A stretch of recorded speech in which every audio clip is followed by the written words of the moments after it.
So speaking of continuing to diddle small kids in a horrible thing, thankfully there's a positive ending to this. As everything's fine, everything's fine. You'll see the positivity. Like, listen, Prince Andrew arrested on suspicion of misconduct in public office, as King says, law must take its course. That's what I'm saying. Thank God someone got arrested. Exactly.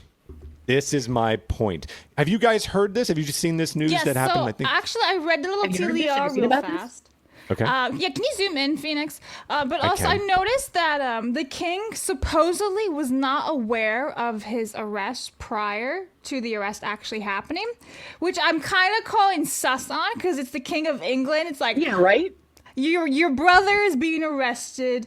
Your brother also happens to be the son of Queen Elizabeth II. You're the king. I'm gonna guess you probably know that he's being arrested, but they say, oh, he didn't know. Bullshit. And I feel like if you're able to arrest a member of the royal family in the United Kingdom, surely no politician in any other country is gonna be able to escape, right?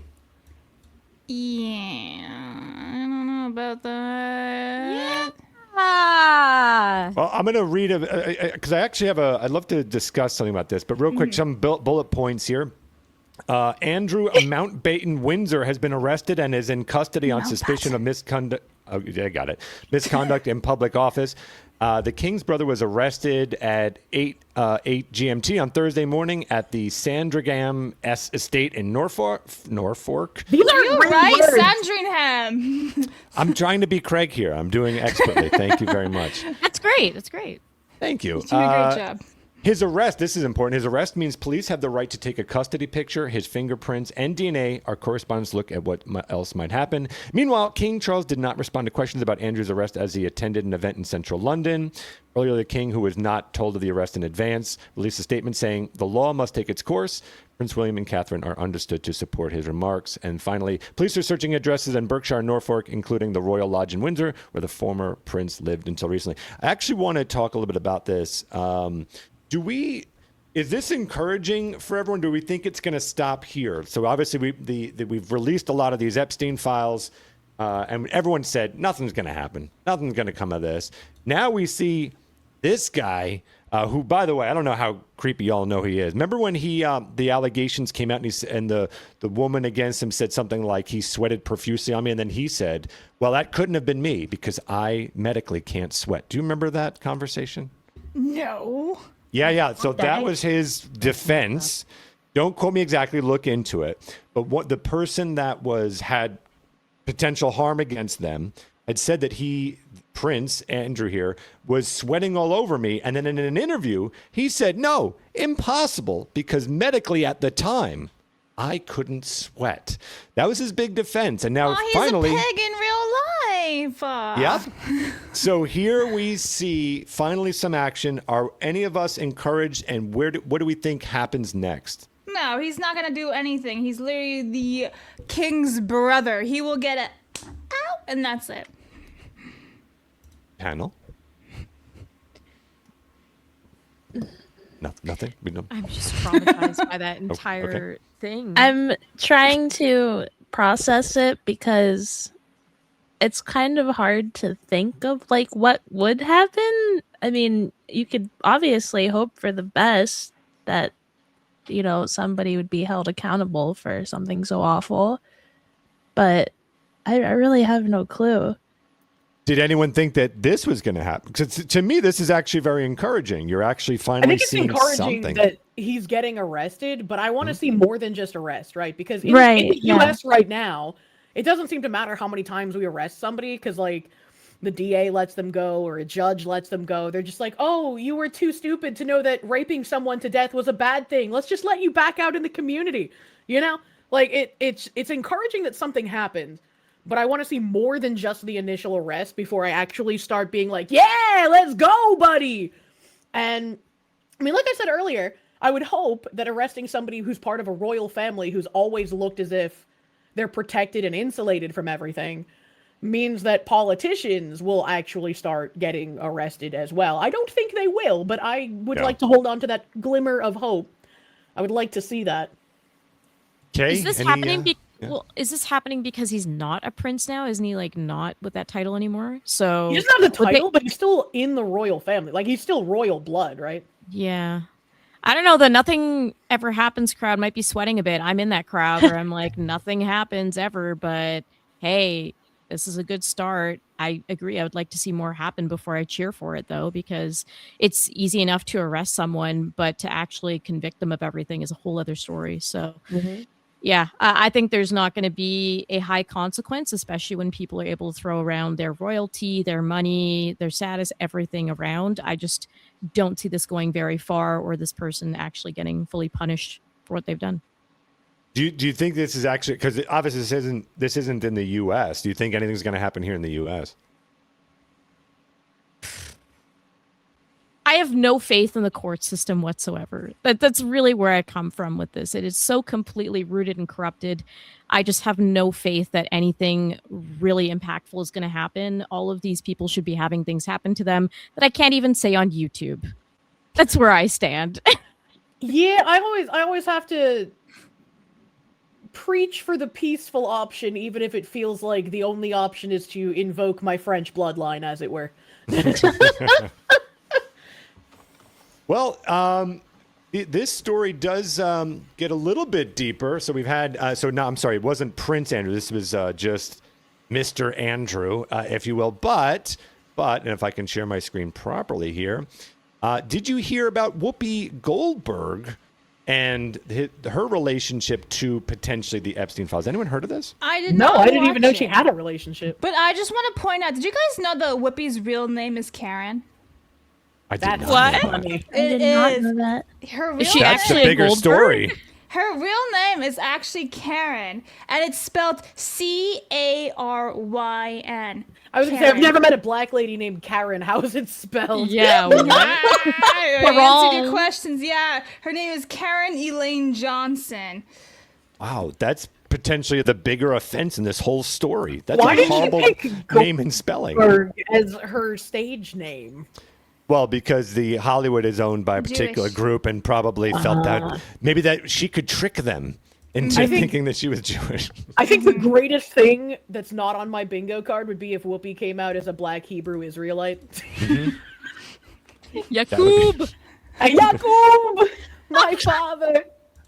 So anyway, proceed. I had to just break your brains for a second.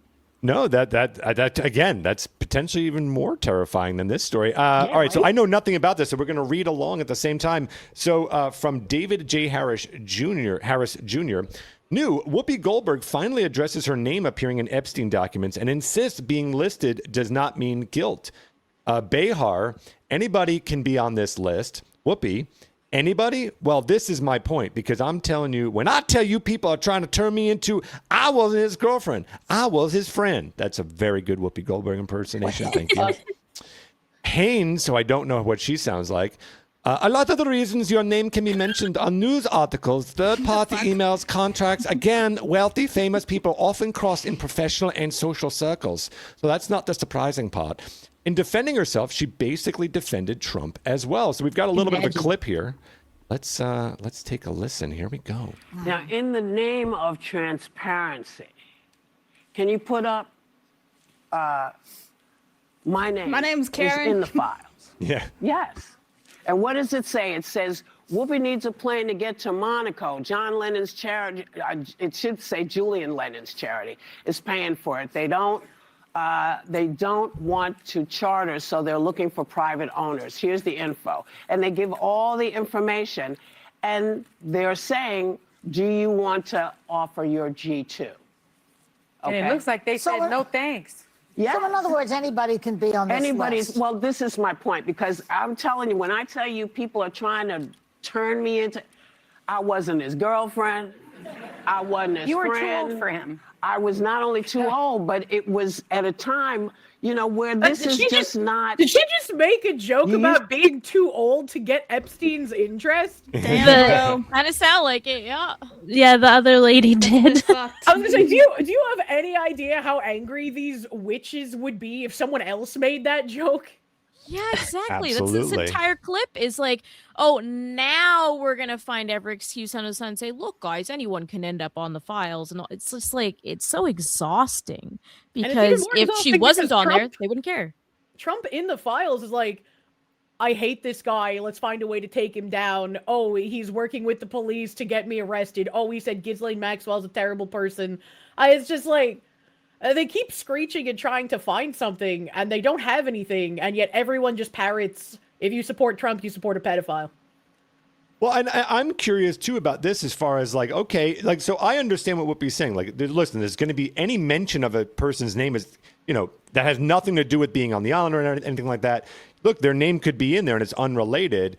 But I'm curious if this panel, which I don't watch The View, shocking, but I wouldn't be surprised how many times they've done this exact same thing where they just lead with a little bullet point. They don't go into the details. I'm very confident they probably did this with the Epstein list. I don't know for sure. But isn't it interesting that this side constantly does that, but that it's okay that they can defend themselves and you're supposed to understand that. But then in the next breath, probably listed Trump and probably did that. Like, do you guys feel that this kind of group here is guilty of that? And if so, why doesn't the audience ever pick up on this? Panel, please answer this for me, because I've been waiting my whole life to know why. I agree with you completely. That's my whole problem with this, is that they would jump on the tiniest thing about somebody that they don't like, but the second it's about them, they find every excuse under the sun to soften it and make it sound like it's not a big deal. And, ooh, anybody could be in there. I guarantee you if none of them were in that, they would be going in a whole different aggressive direction with this. So that's my problem with it. Why the crowd doesn't get mad at it? Who's left watching The View at this point? Only their, like, most hardcore supporters. It's all women that gobble like chickens. Like, I don't know who else would be watching this at this point. And it's also like the same hypocrisy we've seen over and over again. And I don't even know if you can call it hypocrisy at this point, because they don't see it as hypocrisy. They're just like, we're right, you're wrong, you're a Nazi, we can kill you. If you defend yourself, that's violence against us, and we're the good guys, so that's bad. Right? And it's like the slur shit all the time, right? If we say a slur, they can go after our jobs, they can go after our sponsors, they can physically assault us and even kill us. If they say a slur, well, that's perfectly fine. You know, they should, if you go after their jobs or their sponsors or whatever, you're supposed to be against cancel culture. Why aren't you defending them? And it's like, well, why would I? These people would ruin my life. Why would I defend your right to do those things when you would not do the same for me? If my principles are going to get me harmed, then it's not worth living by them. Completely agree. And I will always forever try to understand how an audience of any of these people's shows can hear one thing and it's okay here, and then the next breath they say it another way and they're all rallying with their torches. It's amazing that no one ever picks up and goes like, maybe I'm following the wrong people, or maybe my side's got some work to do. They never do that. They absolutely never do it. And it's right in front of their face. They'll see it constantly. We've seen it time and time again, and they never question it. So that's always depressing. But so anyway, chat, Whoopi Goldberg, was she responsible for the Epstein Island thing? Let us know in the chat. She could have been a madame down in the Diddy tunnels. Do you know that if you subscribe right here, you probably won't lose all your hair?